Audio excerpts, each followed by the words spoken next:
people all the time about it.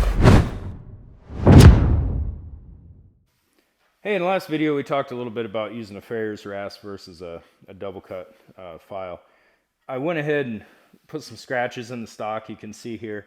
Now these are much finer than you would get with Farrier's rasp. I'm going to go ahead and throw it in the vise and show you how to go ahead and scrape them out down towards the end. So when you get your stock worked down to the desired thickness here, I just take a blade. I always throw my old blades up there on the bench just for this. And you just come across and you start scraping. Now a lot of guys will grab sandpaper and start working with that, but you just transfer those scratches a little smaller.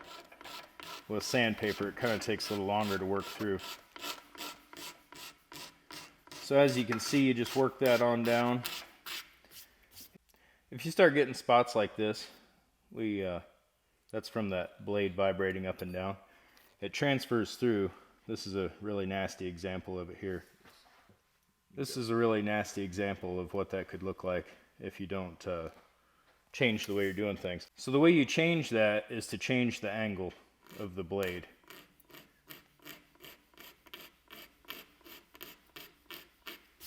So that's how you get those marks out.